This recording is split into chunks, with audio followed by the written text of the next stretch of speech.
We're now joined by Molly Ball, who's the politics writer for The Atlantic, Jerry Seib, the Washington bureau chief for The Wall Street Journal. Ed O'Keefe is a political reporter for The Washington Post. Jerry Seib, let's start with you. Hillary Clinton has sat down with the FBI. What is the status of that issue and her campaign at the end of this week? Well, I think the interview with the FBI is an indication that the inquiry into the email use, the question of whether classified information was mishandled, is nearing the end. I think it's been clear for months that a final step, if not the final step, would be the interview with the secretary herself.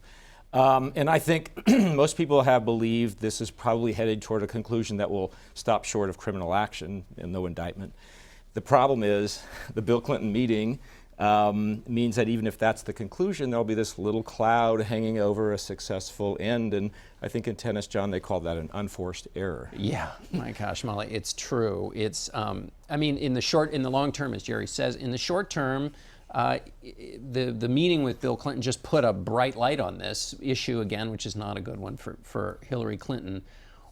What do you think? I mean, it just feels like to me the Republicans, the next thing is they're going to say, release the 3.5 hours of testimony. And then when that doesn't happen, that will just be, they'll be able to, how do you see this playing? Well, and she keeps giving them opportunities to create new ways to highlight this issue, you know? As you're saying, this is a cloud over her candidacy that she has had a role in keeping alive.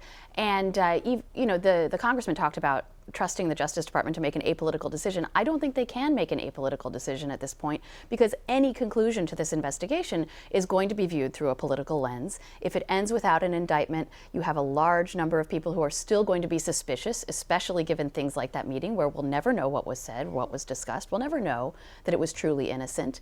And if it ends with an indictment, that obviously is a huge problem for her candidacy. Yes, indeed. How do you see it playing out, Ed? Well, I do think Comey being involved still is probably the silver lining in all this, because his reputation up on the Hill with Republicans especially is rock solid. Despite his history and the problems with the George W. Bush administration, he carries great respect up there, and for months Republicans have been saying he will make a decision and we will trust his decision. Now, he's going to have to go to Congress probably and explain himself in committee hearings and whatnot, but then this week, of course, threw a wrench into all that, and I think her sort of saying we'll leave it to the professionals is a way of trying to preserve some sense of apolitical decision making. I mean, and I think the agony for Clinton supporters has got to be that a lot of these things were heading toward a happy conclusion. Exactly. You know, the Benghazi committee released its report, no real bombshells in that. Depositions in a parallel private lawsuit had been held. Nothing very damaging came out of that. This looked, the Justice Department inquiry looked as if it was heading toward a happy conclusion for Mrs. Clinton. Now, of course, it's hard to make a clean break, and that's, I think, the real problem. And doesn't it, Molly, bring up the issue? I mean, campaigns and elections are about choices. So it's Hillary Clinton versus Donald Trump, and so there are pluses and minuses for both. But on that question of trust, at least one poll shows that his numbers are better than Hillary Clinton's. Isn't trust at the center of this, which has always been a weakness for her campaign? It absolutely is. And you know, when I talk to voters out on the campaign trail, I've even met, you know, former supporters of hers from 2008 who now feel that she is tainted and has too much personal baggage from this issue, from the speeches and other seeming profiteering that she did during her time since leaving office.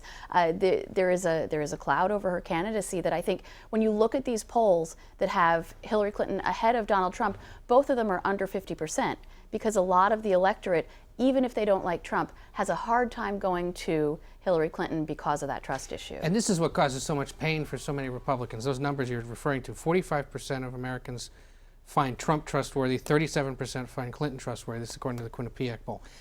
Republicans will tell you, imagine if it wasn't Trump. Imagine if it was Rubio or Cruz or Bush or Scott Walker. We would be, you know, closing the deal with her right now, because all of these issues regarding decision-making, trust, whether she violated classified information, you know, somebody else, a more valid candidate or someone who was held in higher regard, would be able to make those arguments in a much more reputable fashion than he can.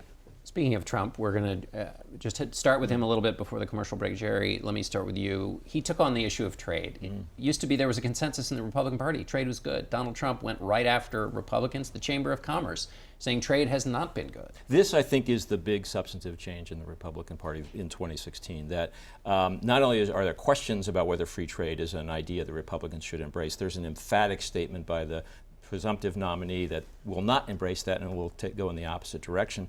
And I think one of the problems for the party is that is a issue that splits it down the middle. You have the populist side of the party that agrees with Donald Trump. You have the Chamber of Commerce side of the party that, equally emphatically said it disagrees this week. I think it'll be fascinating to see what the trade language in the Republican platform in Cleveland actually says, and my guess is it'll probably say very little to nothing as a result of this split. Molly, the Republicans have been saying Donald Trump needs to stay on message, give good, solid speeches. That was a good, solid speech, but not on the Republican message. Right. Well, and I think that what we're finding with Trump is that you can professionalize the campaign, but you can't necessarily professionalize or change the candidate.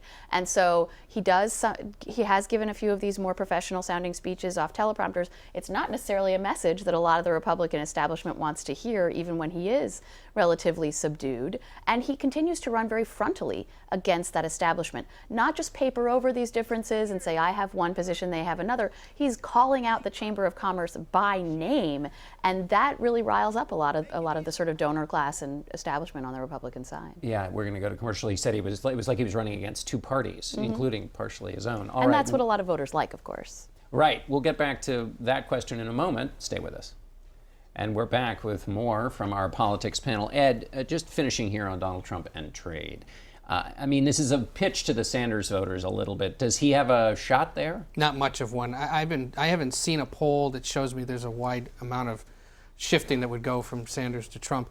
And anecdotally, like Molly visiting with voters over the last few weeks, I've had really interesting conversations. I remember two Hispanic voters out in Vegas who said, Trump makes a lot of good points on the economy, but he is racist, and so I can't vote for him. And I think for a lot of Sanders-type voters, that will be the issue. It's like he's kind of singing my song on the economics of all this, but given his tone and his style and what he has said about women and Muslims and others, it's just something that they can't tolerate. And so, I just don't see it. I think what this is more for him is a play for Pennsylvania, which Republicans try to make every 4 years. But haven't won it since 1988. Exactly, but might actually succeed in at least getting closer this time. And then Ohio, Wisconsin, Michigan, places like that, where he isn't winning, but where they realize he has to if he really wants to run the Electoral College map. Jerry, let's move now to the vice presidential speculation. First, let's talk about Donald Trump. What can he do with a vice presidential pick? Can he fix some of these issues Republicans have had with him? What's your sense? I think one of the things he said he wants to do is ease some of the concern in Washington by picking somebody who can navigate Washington. Now that's a pretty wide definition. He met this week with a couple of days ago with Mike Pence, governor of Indiana, who also happens to have been a longtime House member in the Republican Party and is well known and well trusted around Washington. So that's a kind of pick that gives you a twofer. You please the social conservatives in your party because Mike Pence makes them very comfortable, but you also have somebody who has Washington experience. So you can also simply try to stay out of trouble with a vice presidential pick. Pick somebody safe, and that's true in both parties. But I do think the Trump short list that we've been hearing, the Chris Christie, the Newt Gingrich, Mike Pence list is the right one. I have a feeling there's some name out there that we haven't quite heard yet that we're going to pick up in the next couple of days. Molly, let's think about Christie and Gingrich. As Jerry was saying, one option is picking someone who kind of does no harm. Christie and Gingrich have strong personalities. Donald Trump has a strong personality. How do you think that would work in terms of everybody staying on the same song sheet, given the challenges Donald Trump has had with the song sheet so far? Well, we talk about this like it's all Donald Trump's decision, but unlike a lot of years, there's been a lot of people taking themselves out of consideration.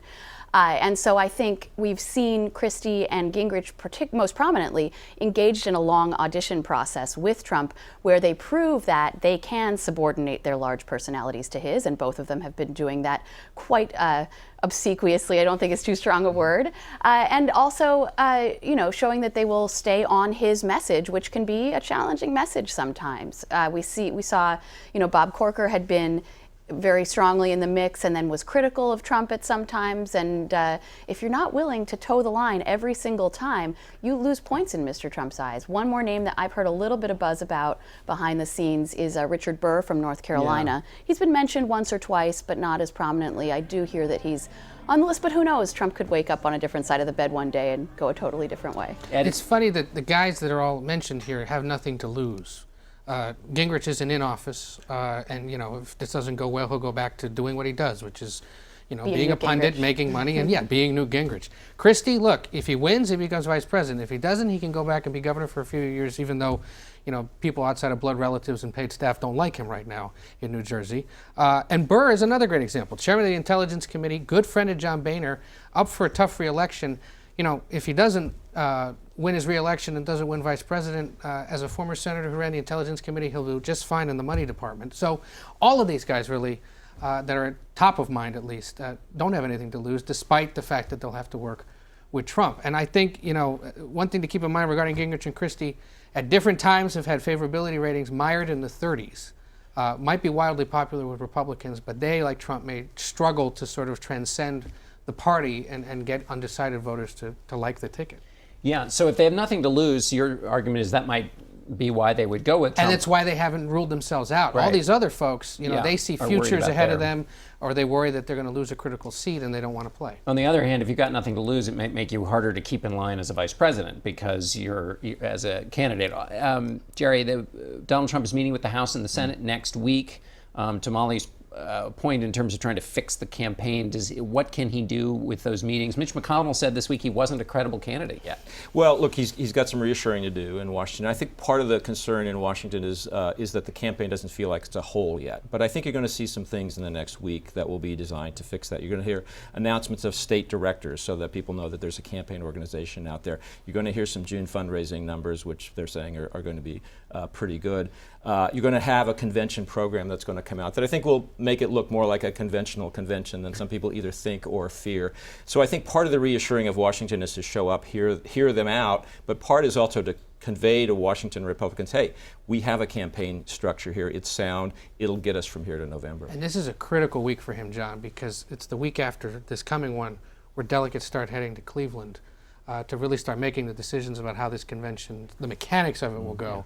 A lot of this sort of brings back the Warren's Even song, Send Lawyers, Guns, and Money, because you're going to have a lot of that kind of odd chaos and really bad feelings about the whole thing. So if he doesn't do well this week in convincing those members of Congress, It won't tamp down the restiveness in the party. Molly, quickly on Clinton and her vice presidential choice. What are the stakes there? Well, I think there is a crucial signal that Hillary Clinton can send with this vice presidential choice. We've heard that she's vetting Elizabeth Warren, who obviously represents the progressive wing of the party. Tim Kaine, the senator from Virginia, seen as the safe choice, sort of a little bit more of a centrist. And perhaps, Julian Castro, there's a couple other names flying around. But, she really has not yet defined which tack she's going to take as a general election candidate. Is she going to decide that she can go sort of full-blown liberal to bring in the Bernie people, and also because maybe that's where her heart is and she doesn't feel she has to move to the center given what she's up against?